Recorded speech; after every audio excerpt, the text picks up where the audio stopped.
और हमेशा टेंशन तनाव में बैठा हुआ है, सोच रहा है कुछ से कुछ, दिमाग है भाई, मशीन नहीं है, फट जाएगा आपका आर्टरी। टेंशन मत रही, टेंशन से कुछ नहीं होने वाला। तो टेंशन लेने के बाद भी आदमी क्या होता है, उसका ब्रेन हेमरेज होने की संभावना बनती है। नहाने के पहले या नहाने के बाद में आप सरसों तेल का मसाज जरूर किया करें सनलाइट के प्रकाश में, इससे कि बॉडी का ब्लड फ्लो अच्छा होगा, फास्ट होगा। हेलो माय डियर्स, मैं आशा करता हूं कि आप स्वस्थ होंगे, मस्त होंगे, व्यस्त होंगे। आज बताऊंगा आपको मैं ब्रेन हेमरेज के बारे में, यानी दिमाग में ब्लड का रिसाव होना। क्या होता है कि एकाएक आदमी को ठंड के मौसम के कारण या तो अधिक बीपी बढ़ने के कारण आपका ब्रेन में जो पतले पतले नस गया हुआ है, आर्टरी वेन गए हुए हैं, वो फट जाते हैं और ब्लड निकलने लग जाता है, और इस कारण से आदमी की डेथ भी हो जाती है अगर सही टाइम पर सही ट्रीटमेंट ना मिले तो मैं इस वीडियो में पूरा बताऊंगा क्या क्या कारण है, क्या इसके लक्षण होंगे, क्या इसका इलाज होगा, क्या बचाव होगा इसका। ब्रेन हेमरेज बहुत ही कॉमन हो चुका है क्योंकि हमारी जो गलत हैबिट है इसके वजह से। ब्रेन हेमरेज यानी दिमाग के अंदर में होने वाला ब्लड का रिसाव। अब ये कहां कहां होता है दिमाग में? ब्रेन के ऊपर में पतला झिल्ली बना हुआ है, उसको बोलते हैं मेनिंजस लेयर। अगर मेनिंजस लेयर के अंदर में है तो उसे हम लोग सेरेब्रल हेमरेज बोलते हैं, यानी स्कल के नीचे और मेनिंजस लेयर के ऊपर, यानी दोनों के बीच में जो होगा इसे इंट्राक्रेनियल हेमरेज कहेंगे, और जो मेनिंजस लेयर का नीचे और ब्रेन में जो होगा उसे इंट्रासेरेब्रल हेमरेज कहेंगे। अब ये होने की वजह क्या है वो जानिए। अगर आदमी कभी एक्सीडेंट कर जाए, सीधा चोट लगे उसका ब्रेन में, तो ब्लड जमा होगा, ब्रेन हेमरेज हो सकता है। अगर कहीं से डायरेक्ट गिर जाए, फॉल कर जाए, डायरेक्ट गिरने के बाद चोट उसको हेड में लगे, उस आदमी को हो सकता है हेमरेज। लड़ाई झगड़ा हो रहा है, वहां पर माथे पे कोई डंडे से प्रहार कर दे, धारदार हथियार से मार दे, तो हेमरेज हो सकता है। ब्लंट हथियार से मारने के बाद भी हेमरेज हो सकता है। इसके अलावा अगर बीपी का प्रॉब्लम है, यानी कि इस आदमी को ब्लड प्रेशर हमेशा बढ़ा रहता है, तो जब ब्लड प्रेशर बढ़ा रहेगा तो प्रेशर हाई होने के कारण आर्टरी उस प्रेशर को सहन नहीं कर पाता है और वो फट जाता है प्रेशर अधिक होने के कारण। अगर ठंड का मौसम है, आदमी नहाता है, स्नान करता है, तो स्नान करता है, सीधा क्या करता है, वो गया और झरना को ऑन कर लिया। जैसे झरना ऑन कर रहा है तो माथे में जो भी आपका आर्टरी वेन है सब सिकुड़ जाते हैं, जिसको हम लोग बोलते हैं अथेरोस्क्लेरोसिस।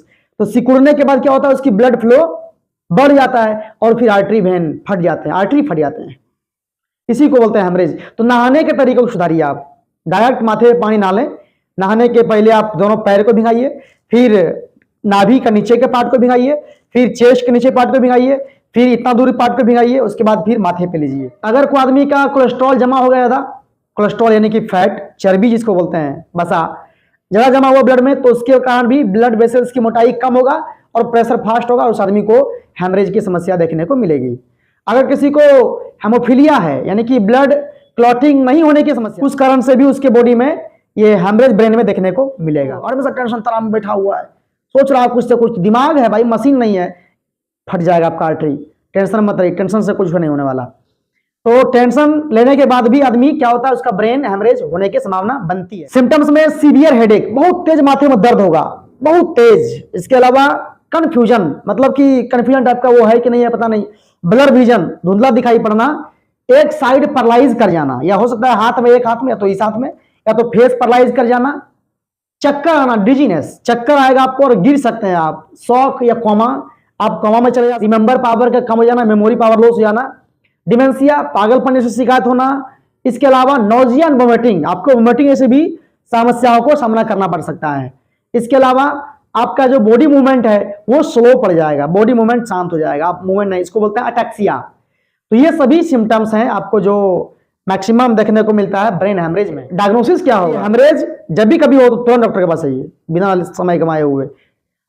अब डॉक्टर क्या करेंगे, पहले फिजिकल एग्जामिनेशन करेंगे, शारीरिक जांच करेगा पहले क्या है नहीं है, तुरंत फैमिली हिस्ट्री लेंगे, उसके बाद फिर वो टेस्ट के लिए बोलेंगे, जैसे कि आपका ईईजी, इलेक्ट्रोएन्सेफेलोग्राफी, स्पाइनल टैप, यानी कि spinal cord, spinal CSF fluid निकाल करके बाहर और उसको जांच करेंगे। सीटी स्कैन, एमआरआई, ये सभी टेस्ट कराएंगे। इसके लिए लिपिड प्रोफाइल, हो सकता है फैट के वजह से भी आपको हुआ हो, तो ये सभी टेस्ट हैं जो डॉक्टर आपको अक्सर करेंगे। और एक इलेक्ट्रोलाइट टेस्ट करेंगे, और इसके अलावा ये बीटी, पीटी और सीटी, यानी ब्लीडिंग टाइम, प्रोथ्रोम्बिन टाइम और क्लॉटिंग टाइम, ये तीनों को जांच की जाएगी, जरूरी है जांच करना। ट्रीटमेंट क्या करेंगे, डॉक्टर आपको एंटी डिप्रेसेंट ड्रग देंगे, डायजिपाम, मेडाजोलम, अल्प्राजोलम, लोराजिपाम, ये दवाएं हैं, उसको देकर के आपको थोड़ी देर के लिए सुस्त की जाएगी। कॉर्टिकोस्टेरॉइड ड्रग चलेंगे। कॉर्टिकोस्टेरॉइड ड्रग में डेक्सामेथासोन, बेटामेथासोन हो सकता है। इसके अलावा कोगुलेंट ड्रग जो ब्लड को कोगुलेट करा दे। इसके अलावा बीपी कंट्रोल करने की दवा, हो सकता है बीपी बढ़ने की वजह से आपको बीमारी हुआ हो। और ब्रोंकोडायलेटर मतलब सांस लेने में जो समस्या हो रही है उसको भी वो धीरे धीरे सॉल्व करेंगे। इसके अलावा दर्द कर रहा हो, दर्द के लिए प्रीगाबालिन, नोट्रिप्टिलिन। अब रहा बात की बचाव क्या करेंगे, प्रिवेंशन क्या होगा हेमरेज का।